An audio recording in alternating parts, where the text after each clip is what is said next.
Hi, good morning, everyone.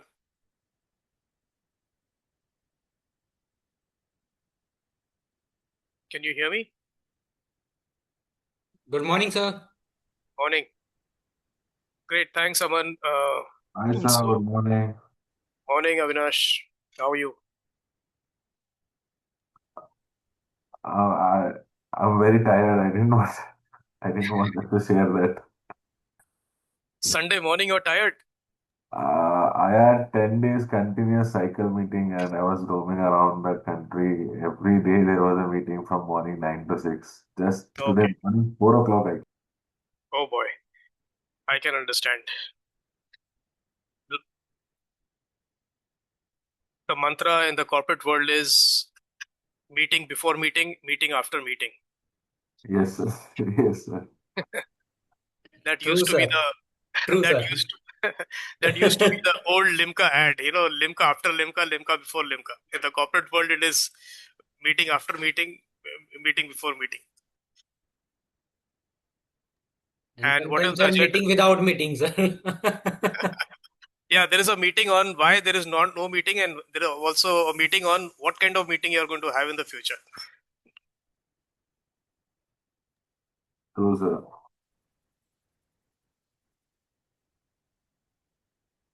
And somebody used to work in a PSU. He told me that there is meeting and eating all the time. So he was getting a hard problem eating so much. So, Sir, I'm from the public sector, sir. I'm Rahul, and it is almost true. But nowadays it is little bit more on meeting, less than eating. okay, good, good, good.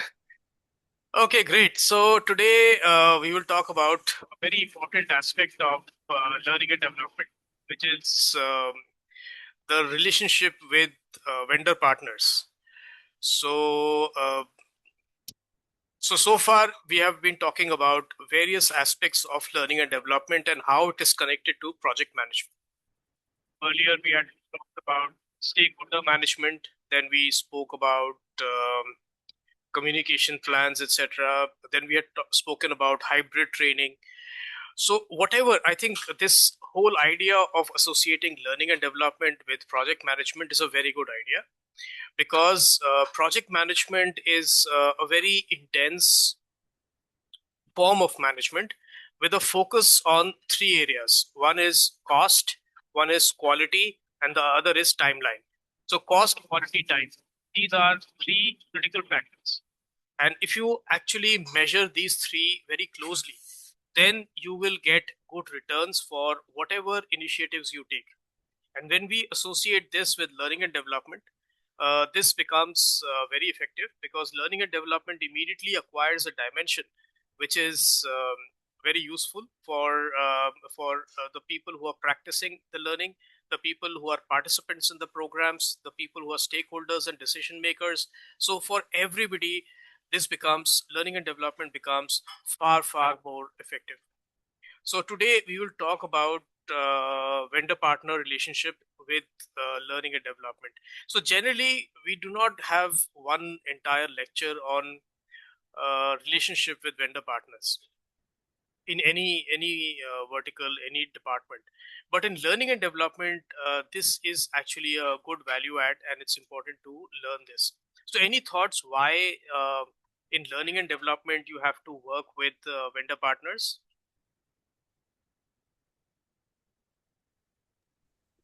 Um, One thing I can come up with, sir, is because we want different subject matter experts to come in and other things like if you're planning some activity, some specific some with specific agenda, so we'll Yes. need the resources for those purposes. Yeah. Good. Anybody would like to add to what Avinash said?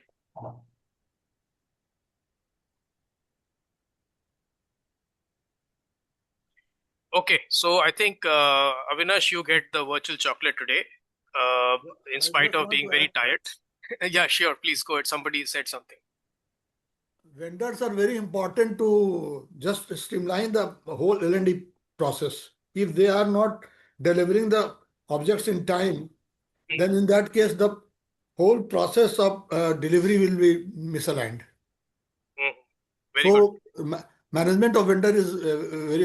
If your, for example, if the training space or training college is not being managed properly, if the facilities such like projector and all that are not installed properly, then in that case we cannot carry L&D program Mhm. efficiently. Okay, That's why great. the management. Yes. So, yeah, uh,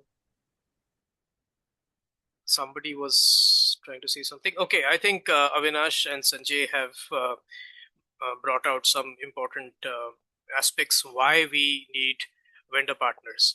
So, in most departments, you would be dealing with vendor partners, but uh, you can leave it to procurement. You can, in large companies, you have an entire procurement department, and you can leave it to procurement to do your procurement for you.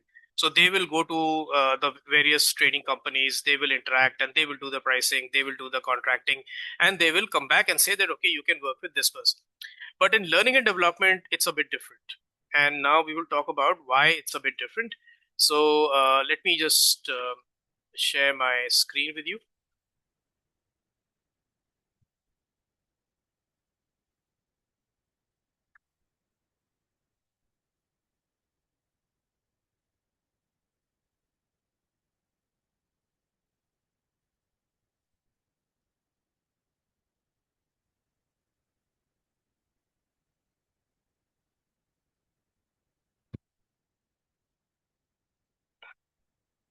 Can you see my screen? Sir. Yes, Okay, great. Yeah, thank you.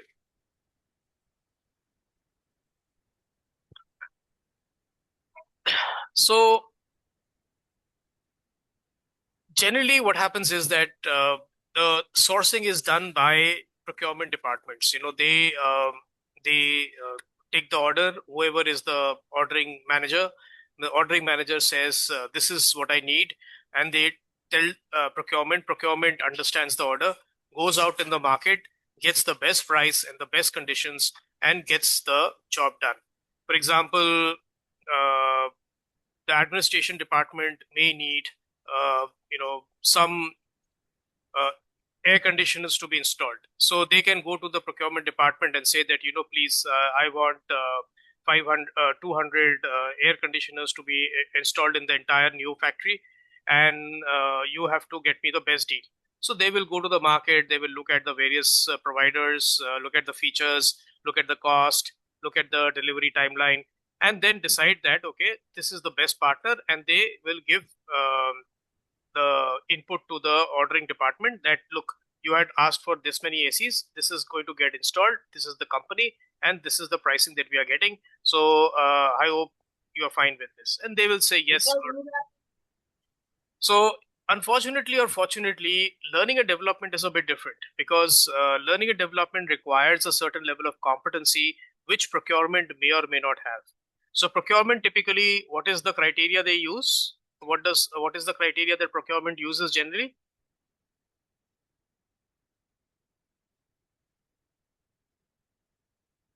Anyone? Bidding is done.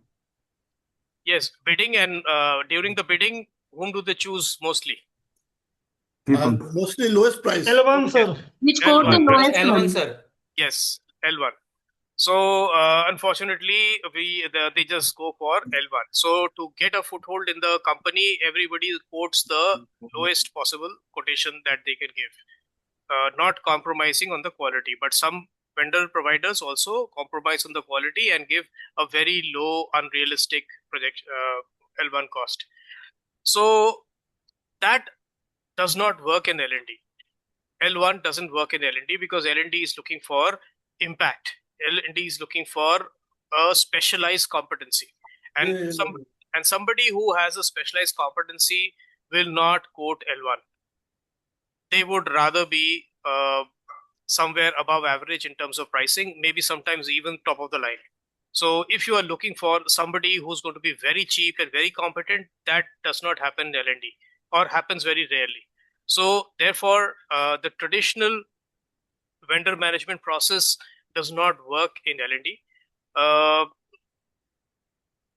Because the procurement team doesn't really understand what is the criteria, or even if they understand, sometimes they are not comfortable and they are not able to select the right vendor.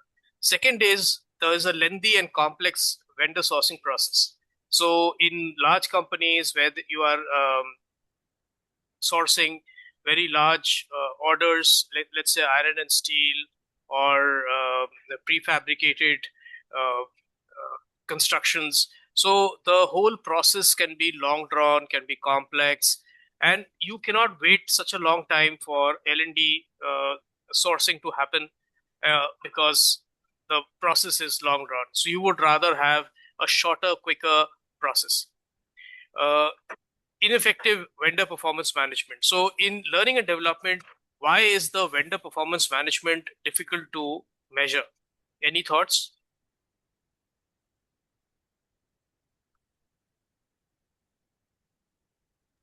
Sorry, sir, can you please repeat once again? Why is the vendor's performance in learning and development difficult to measure? Timeline, cost, and quality. So you are saying in L&D, the vendor doesn't have quality? No, quality is there, but it has to be checked. So why is checking not effective?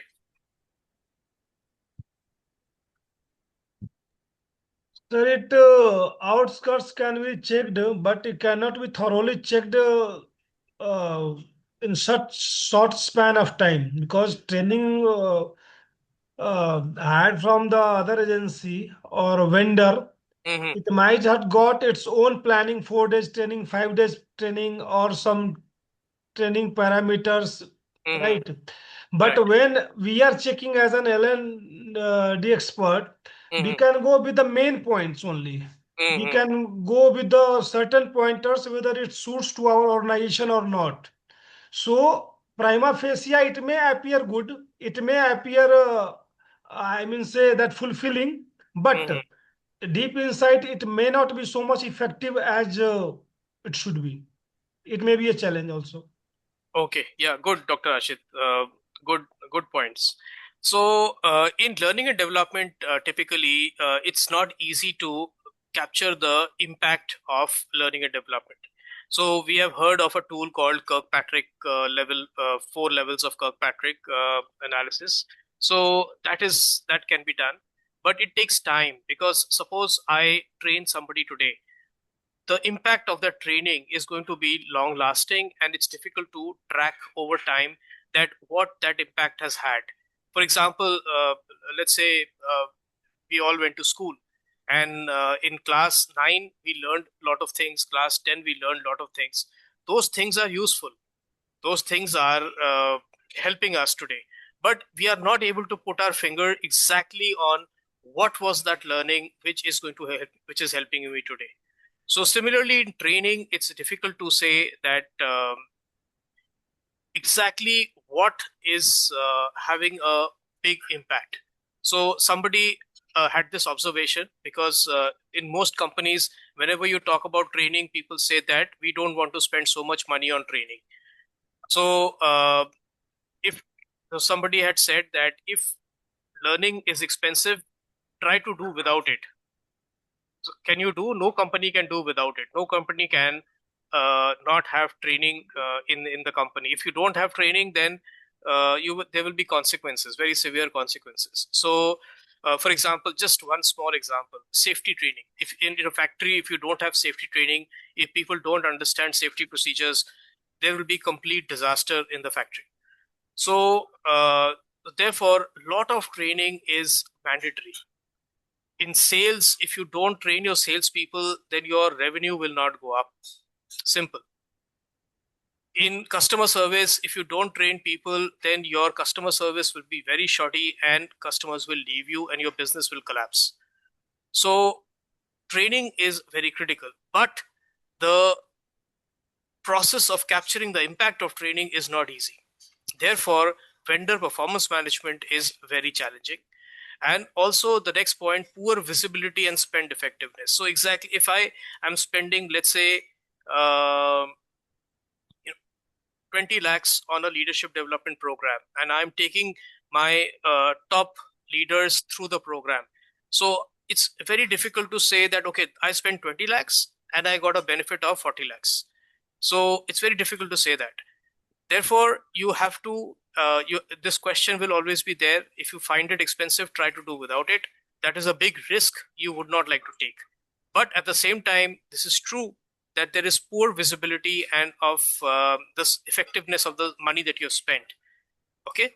So is this making sense? These are the reasons why traditional vendor management doesn't work in learning and development. Making sense, everyone? Any doubts, any thoughts, any observations?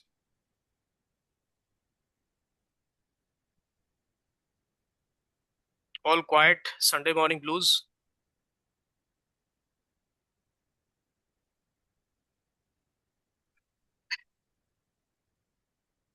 I hope this is clear. Yes, sir. Okay, thank you. So let's move. So this is, of course, the process varies company to company, but by and large, this is what the process looks like. So when you are doing vendor management in learning and development, you start with consulting, that your HR department or operations, whoever needs the training, they can reach out to the uh, concerned person. So they will look for the right partner. They will look around. Then they shortlist the partners. They reach out to a few partners they may know, and they may ask the partners that, okay, we want to develop a, let's say, for example, a leadership training. So if we want to develop a leadership training, then what would be your cost? What kind of a training would you deliver? And what kind of an impact do you think you can generate? Because this is what we are looking for. So they start doing that, the sourcing. Then the companies which they had reached out to, those companies do, they submit proposals that this is what we are going to do. This is how it will benefit your company. This is how much it will cost. And this is the timeline in which we will deliver. It could be a 2-day program. It could be a program supported by coaching sessions, by another program, etc. So the structure of the proposal can vary, but mutually this is agreed between the vendor companies and the company that needs that L&D training.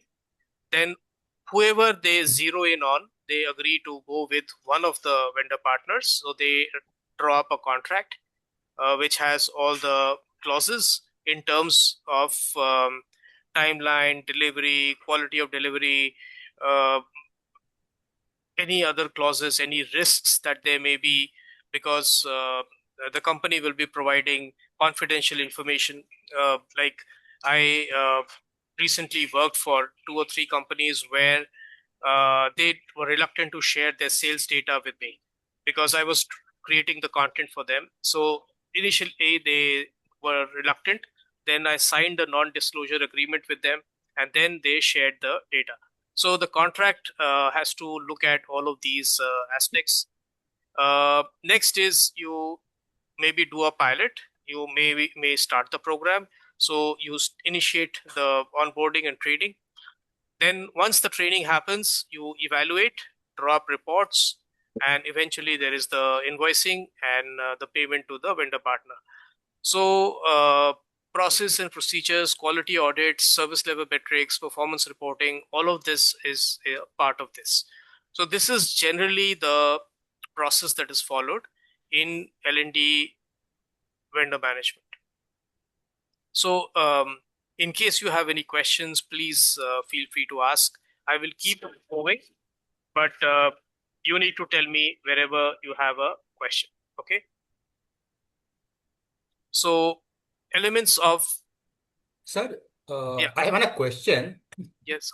Aman. During all this vendor management and all, when Mhm, we issue this LOA, letter of agreement, that the performance management, that performance of the vendor, but mhm, most of the time it was ignored after the completion of the program and training and all. mhm. So how to manage those things? Actually, most of the time it was ignored, the performance of Yep. the vendor. Mhm.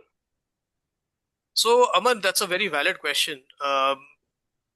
This is a reality not just in L&D but in other contracts also. That in the contract you write a lot of things that this is the condition of success. This is the key performance improvement that we are looking for.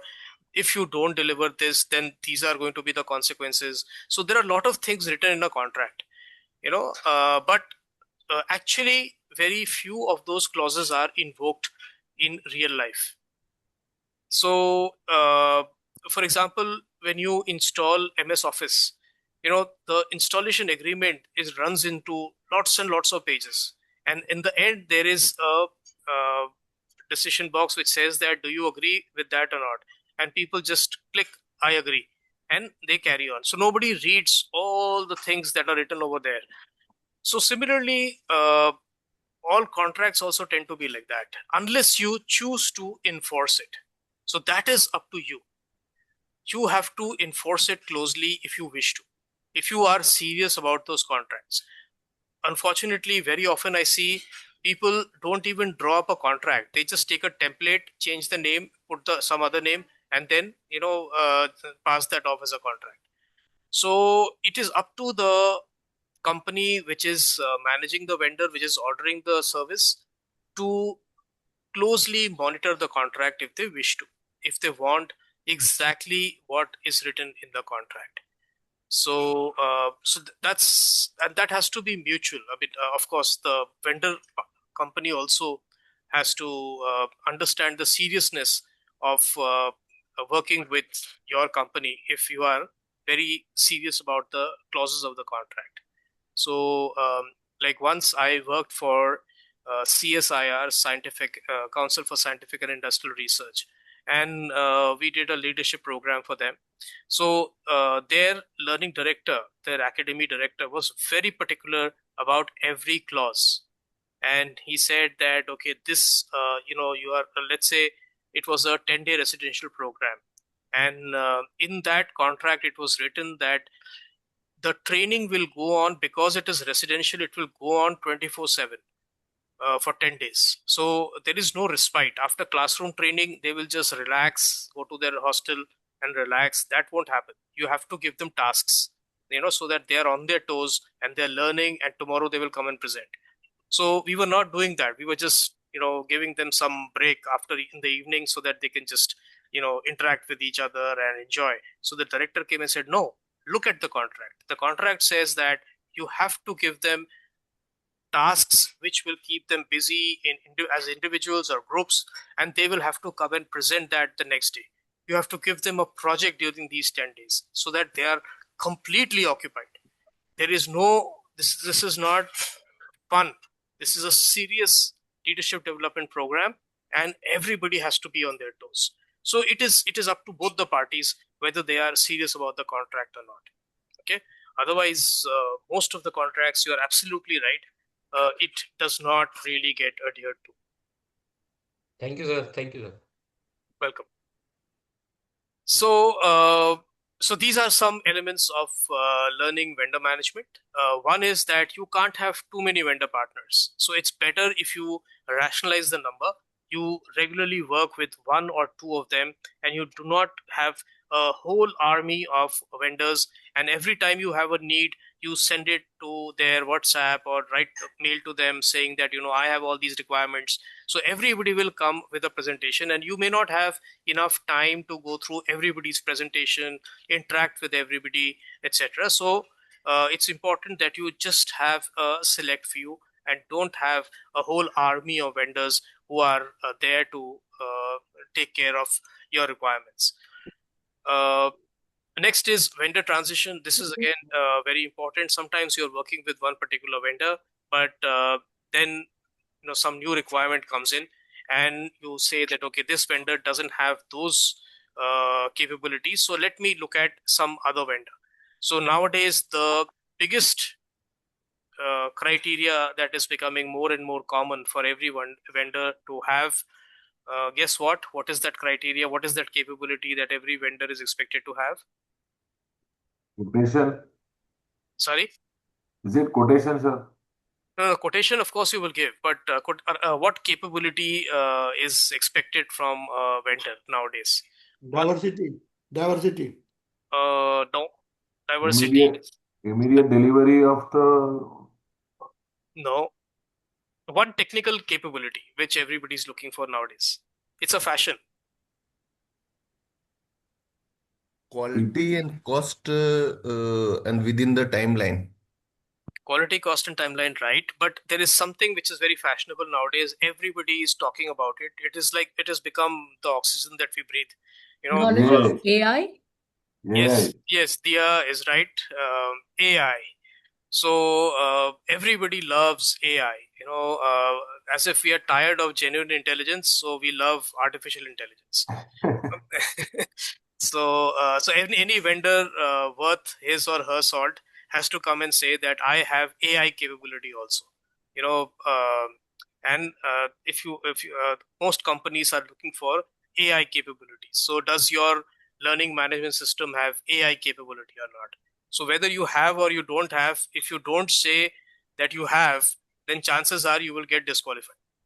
So nowadays, a lot of training vendors are saying that they have AI capability, and I'm not sure whether they genuinely have it or not, but at least people are claiming that. So, and also companies are moving to vendors who have AI capability. Next is some sort of a ongoing management system. So see, in learning and development, you do not just acquire something, you procure something, and you then start working on something else. It has to be a ongoing engagement.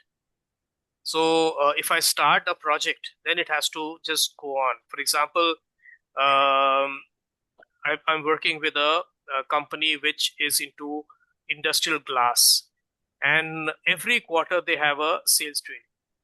So it's an ongoing thing. Every quarter, all the new people who join their sales team goes through the sales training, which is a basic mandatory training, and then there is a follow-up higher level training. So it's a ongoing engagement. It's not a one-time activity as happens in many other things which you procure. Quality assurance. This is very, very critical.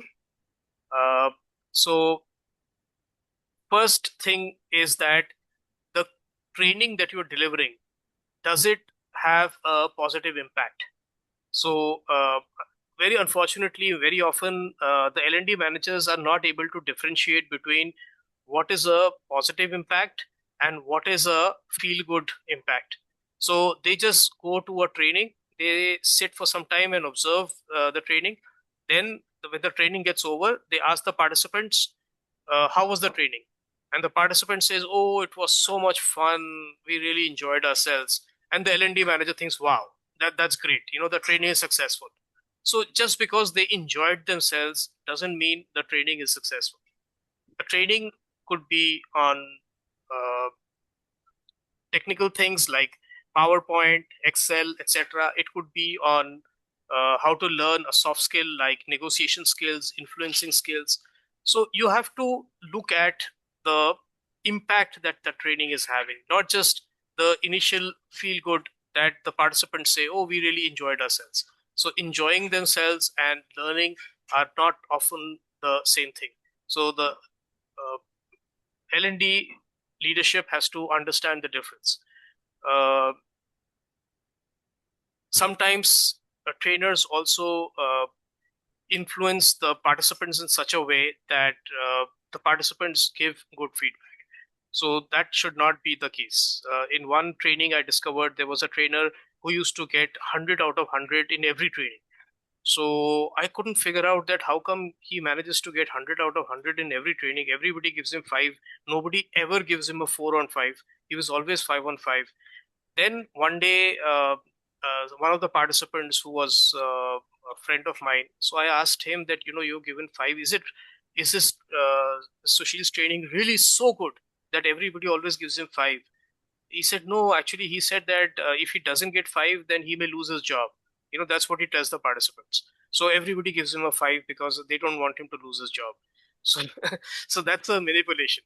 That's a manipulative technique. So every L&D manager has to understand what are the quality specifications and is that being followed or not.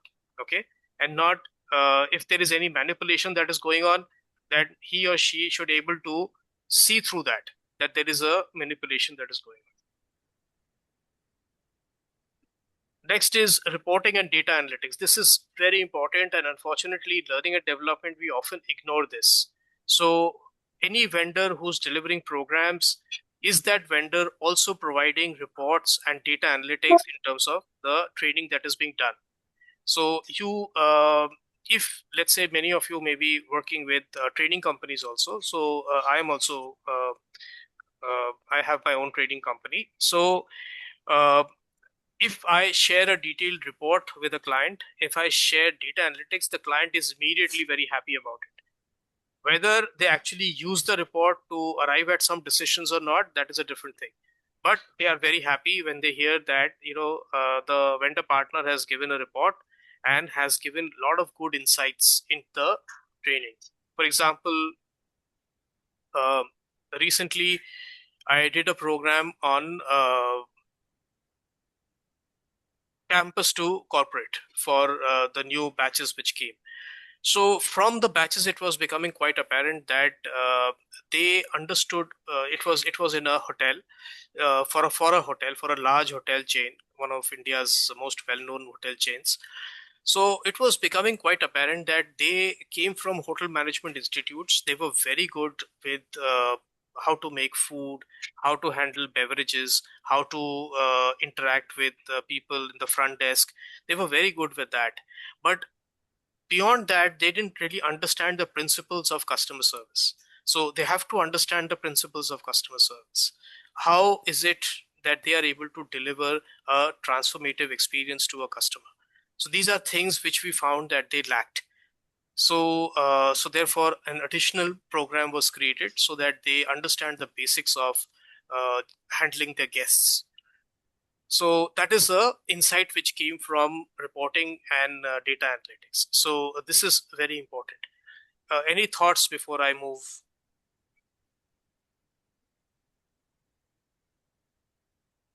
Sir, I wanted to add that one part at one side you mentioned that people usually don't like they ignore the data or the data analytics part of it. Mm, They don't dwell on it too much. They just want the training to be done and dealt with. On the right. other side, I've also come across where people are less focused about like what the impact of the training or the training delivery and more focused on what whether मुझे data चाहिए, I will use this data and I showcase it to my leadership, Yes. and they lose the core reason, objective of the training, whether it has been done, it has been impactful or not, whether the program was productive or not. Mhm. Come across that part also, sir. Yes, you're absolutely right. And I think L&D is always a victim of such managers who just look at data, who just reduce L&D to numbers, and they do not really look at the overall impact. Yes, So, sir. for example, in marketing, marketing is like L&D. You do a lot of marketing, and then your product sells, but you are not exactly able to put a finger on which ad resulted in which sale. You cannot Yes, sir. do the correlation. Similarly, in learning, overall there is an improvement, but you don't know which module or which sub module or topic had a biggest impact on improvement. So there are a lot of people who just reduce L&D to numbers, and they just talk about the coverage numbers, the pass percentage, and things like that. They don't really look at the overall impact in terms of experience, in terms of job satisfaction, in terms of employee growth. So you're right, absolutely. So I believe 2000 years ago, Socrates said that there are certain things which are measurable there are certain things which are not measurable, and wisdom lies in knowing the difference between the two. So unfortunately, in the corporate world, there's a tendency to reduce everything to numbers. So it's good to have numbers, but everything should not be reduced to numbers. There are certain things which are difficult to measure, and one should look at the qualitative impact of those initiatives and not just the quantitative impact. Okay, I hope it's making sense.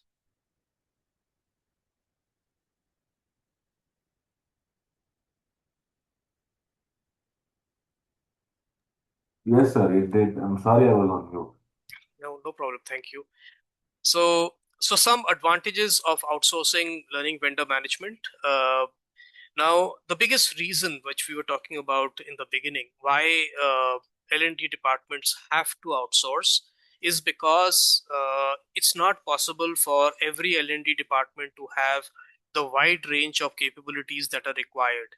So you could be doing vendor leadership management, it could be doing managerial excellence, you could be doing personal development, you could be doing project management, you could be doing MS Office, or so many new kind of software that has come up, or sales skills. So it's not possible for every L&D department to have all these skills in-house. You have to outsource and get these skills onboarded in your organization. So first, advantages of outsourcing: it saves you time. uh, you do not have to develop this skill in-house, or you do not have to scout for this skill in-house. You can outsource it to a vendor partner. Maximizing quality and relevance. So typically, because vendor partners are working with many companies, they would have a better understanding of how to customize the training module for your organization. Of course, every organization would also have capability, but typically the vendor partners who are good consultants, they would have more expertise in maximizing quality and relevance. So you can hire them basis the delivery that they will do, rather than paying them a monthly compensation. Cost efficiency and effectiveness. So this is cost efficient because you pay only for the service that you're getting. You're not making a annual or a monthly payment. You're just paying for whatever service you are absorbing. And then you can also gauge the effectiveness. The alignment with business needs has to be very, very strong. So I was heading learning and development for Tata projects in Hyderabad. And we had outsourced our campus to corporate program to an organization which understood specifically had 2-3 focus group discussions with us to understand what is it that we are looking for in terms of the outcome of the program. And when they understood the outcome of they customized their modules accordingly, so that we are able to get exactly those outcomes, people who are able to hit the ground running, and they are able to quickly contribute to the projects they get aligned to all over India. So how do you choose the right vendor? This is again, of course, a very difficult challenge, but very much doable. First of all, you define your L&D objectives. What are your objectives? What are you looking for? Nowadays you look for your L&D partners to have lot of technical capability. They should have e-modules. They should have a learning management system. They should have lot of capability in behavioral training. So you work on defining your L&D objectives. Next is you assess your outsourcing partner's expertise and experience. So this is very important. You have to understand and closely scrutinize your partner's expertise and experience. You can even develop a checklist in terms of what are you looking for. Number of years of experience, the kind of modules developed, the kind of clients handled, the kind of geographies where they have delivered their service. So all of that can be there in your checklist, and basis that you can even prioritize your vendors. Who is the top service provider? Who is the next best? Who's the third best? So on and so forth. Next is technical capabilities. So this is again very, very important. Today, nothing is happening without technology. There is technology in everything. So recently, actually just in the morning, I was going through the newspaper and I saw an ad. There was a big machine over there. And the ad was that you can now get your knee replaced with a robotic operation. And that machine was actually the robot which will do the operation for knee replacement. So I was just thinking that doctors who were educated, um, did their MBBS, then did their MD, I'm sure they would not have learned how to handle this machine. But now this is the reality that there is a machine everywhere. So similarly, learning and development, you need to have a learning management system that will give you scale, not just one program, two programs in your company, but if you have a LMS, then you can share a range of e-programs with your clients. So when you are evaluating the capability of a vendor, you have to look at what kind of technical capabilities do they have. Do they have a LMS? Do they have e-learning modules on the LMS? And then, as I mentioned in the previous slide, do they have artificial intelligence? Uh, is their intelligence artificial enough? Do they have that capability? So these are some technical capabilities that are evaluated. Then you review content development and customization capabilities. What is this content development and customization capability?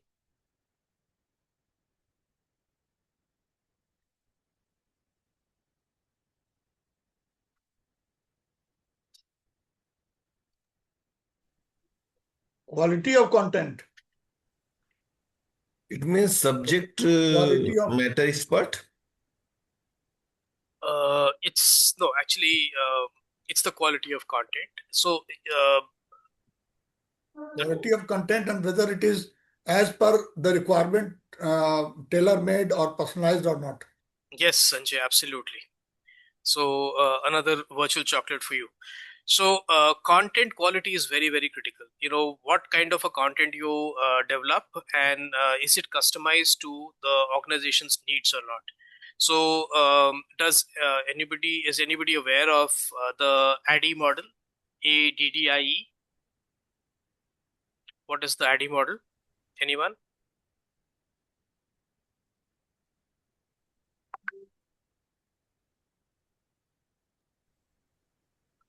Yes, last semester we did go through with ADDIE model.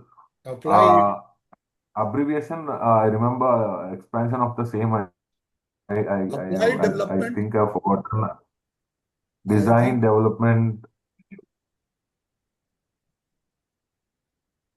apply, design, development, implementation, and evaluation. I Okay. think it's analysis. Yeah, it's first of all it's analyze, then it's design, then develop, implement, evaluate. Okay, so but good, thank you. So it's a linear development model. First, you try to understand what exactly the client needs. So you analyze, do a training needs analysis, a training needs identification, and you decide on what is to be developed. Then you develop and you start designing that. Okay, you design the content. Um, it could be designed for e-learning e-module, or it could be designed as a classroom training, but basically you design the content, then you implement it. You actually take a pilot. You take 20 people or some limited number of people, do a pilot on them and see the impact it has. Does it have the required impact or not? And if there are any changes to be made, and eventually you incorporate those changes, incorporate the learning from that pilot, and you develop it as a full-fledged course, and then you implement it, and then you evaluate the impact. So ADDIE is one model. There are other models also, such as the ARCS model, ADDIE model. So these are all various content development models, and this is a capability that the vendor company should have. They should have this capability. Next is consider scalability and flexibility. So there are some companies who can deliver only in one city or two cities. They cannot deliver pan India or outside India. So if you have an organization which is in many cities in India or outside, then you have to look at a partner who can deliver in India as well as outside. Also, can they scale up in terms of in terms of today I'm doing the program for managers, tomorrow I may be doing for general managers, vice presidents also. Can they scale up to that level or not? Also, are they flexible?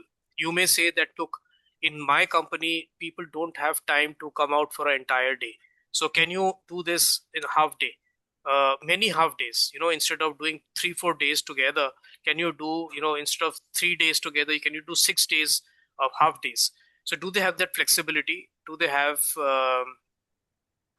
the flexibility to plan accordingly? So this is very important. They should have that flexibility. Only then you can work with them comfortably. Then look at their communication and project management skills. How well are they able to capture the expectations that you have, implement it, and then share data reports in terms of the effectiveness of the training? How well did they manage the training? Sometimes I've seen something as basic as the trainer coming on time. The trainer has not come on time. All the participants are quietly sitting over there waiting for the trainer to come, and the trainer has not come. So that is very poor project management. When you ask the trainer says, "Oh, I was just informed yesterday evening. And I didn't realize this place is so far. So that otherwise I would have taken a cab. I thought I would just drive down. I lost my way." So all of these things have to be planned out in advance. You cannot just leave it at the last minute. So that shows about the project management skills of the company. Similarly, you ask them to create a e-module, and the e-module is full of spelling mistakes, or they are too short or too long. There's too much text in the modules. So you want changes to be done, but when you ask for changes, they take so much time to do the changes. So these are all signs of poor project management. Whereas some companies, which are they understand client requirements, they deliver as per plan, and anytime there is a change required, there is a quick change management process, and they are able to address all your needs quickly. So that is good project management. So when you are evaluating a company, it's important that you get a sense of how good are they in terms of managing the project. Last but not the least, do check out their references. Do reach out to clients who have worked with them. What do they think about those people? What do they think about the work that they deliver? So these are things that you should be looking out for before you enter into an engagement with anyone. Okay, so these are how you choose a right vendor partner. Any questions? Anything you feel you would like to share from experience?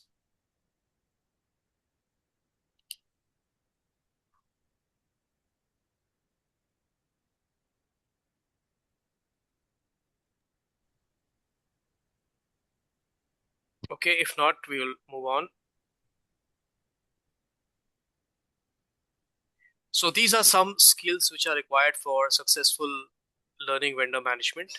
First of all, very clear and concise communication skills. You should not be going all over the place in terms of communicating your needs. You should be very specific, clear, concise, complete with your communication skills. Everybody is in a particular industry. Your industry awareness should be good. You should know that in our industry this is what is required.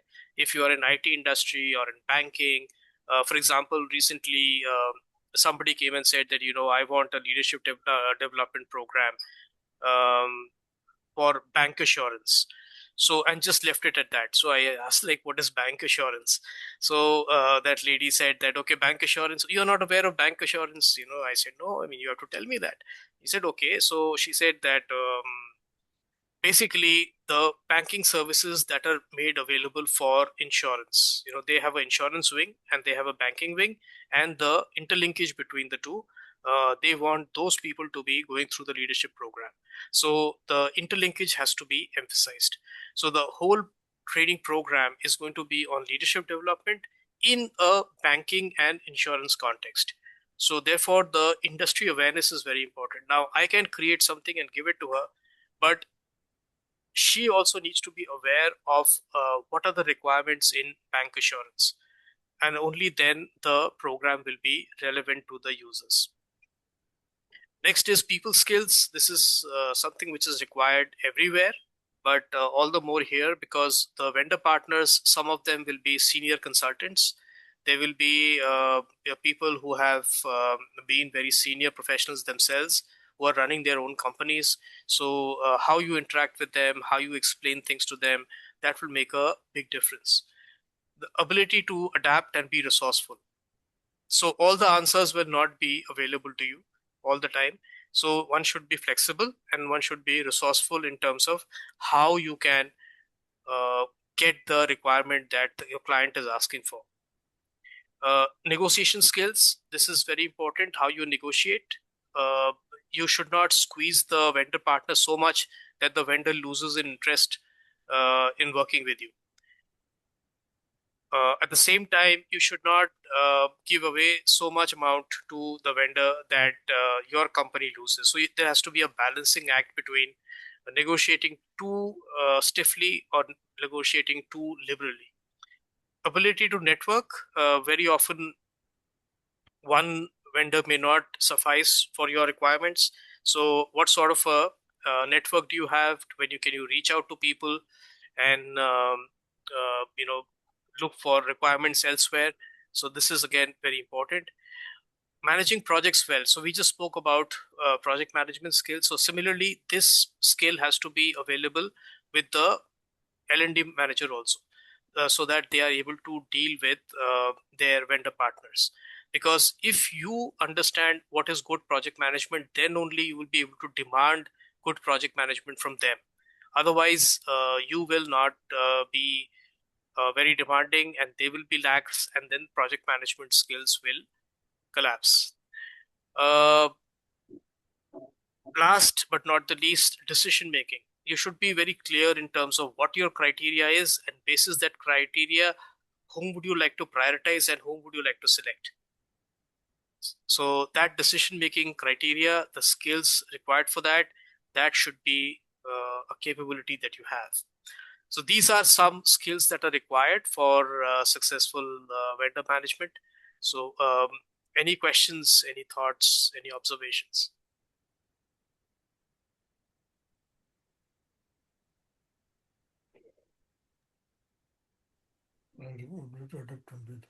Is there any methodology for the negotiation? Uh, as such, there is no recommended methodology, but negotiation skills, you can look up, uh,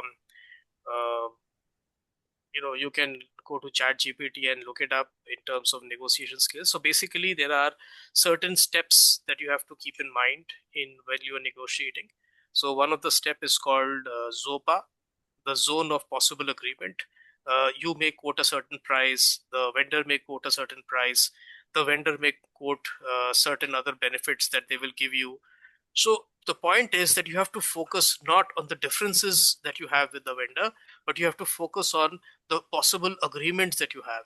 And if you keep focusing on that, and the vendor also keeps focusing on that, then chances are that you will be able to arrive at a better negotiated settlement as compared to not being able to negotiate and come to a close. So there are entire processes that are there in negotiation skills. So zone of possible agreement is one. The other is partner or best agreement to a negotiated agreement. So that is whatever the best alternative you can come up. You may have something in mind, the vendor may have something in mind, but you arrive at a best alternative to that, which may be you may have to climb down a bit, the vendor may have to climb down a bit, but ultimately you are able to arrive at a certain understanding which is mutual and which is mutually beneficial also. So these are there are various kind of technical steps in negotiation skills, which is we can probably save it for another class. uh, it's not specific to L&D, but those skills are used. So basically, ultimately, the bottom line is it should be a win-win. There are four alternatives: win-win, win-lose, lose-lose, and lose-win. So the best is win-win, so that both parties are able to negotiate and arrive at a mutually satisfactory solution. Suppose we are negotiating with the union. Okay, so that is a long-term settlement negotiation is going on. Right. So, can you suggest, practically we are going on as per the COD, as per the MOCOD. Okay, Mhm. so what method we can use which will be support to us for negotiating? Uh, See, there is no specific method. As I said, that there are steps. These are steps which need to be followed. We can have a separate discussion. This is beyond the scope of this particular discussion. But there is a book by Chris Voss, Chris Chris, Chris Voss, Voss, on negotiation skills. You can look it up. You don't have to follow everything he says because he was a FBI negotiator, sorry, CIA negotiator. So Okay, he talks about very tough situations. So, but with the union, it's important to develop trust with them. And once you have trust, a level of trust between the two parties, then the negotiations become easier. So, but great, you can look up this book. great. Thank you, sir. Never split the difference. Yeah, never split the difference. There's Indrajit is kind of, having his coffee and he's absolutely bang on. So never split the difference. That's by Chris Voss. But he's a very tough negotiator. I do not recommend such tough negotiations. You have to give some space to the other party also. He was a hostage negotiator, so you can understand there is no space that you can give to a hostage taker, because if you give space, then they will just use their gun. So, but in a union situation, you can be softer and try to develop trust. That is very important. Okay. Any other observations before we close for the day?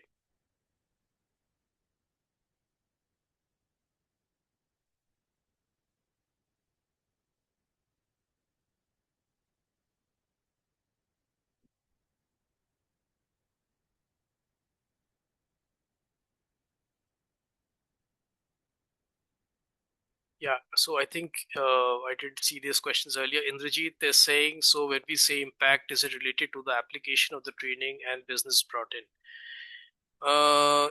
Yes, so when we say impact, we look at, like, for example, um managerial excellence. Now, uh, how do I get the impact of a training on managerial excellence? Before I start the training, I should be clear in my mind what is the difference it is going to create. You know, if I'm not clear in my mind, then I will not be able to get the impact. But if I'm clear that once the manager goes through this program, this manager will have a better connect with his or her team members, will have a better connect with his or her clients, and with better connect with his or her customers. And I can get data for all of this. So if I have a better connect with my team, then my retention improves. Less people attract from my team. If I have a better connect with my customer, then my CSAT improves and people want to buy services from me. If I have a better impact on my client, then the client responsiveness score improves. So all of this can be translated into metrics if we wish to. But when you are designing a program, please design with all these thoughts in mind right in the beginning. Do not create these criteria after the training is over.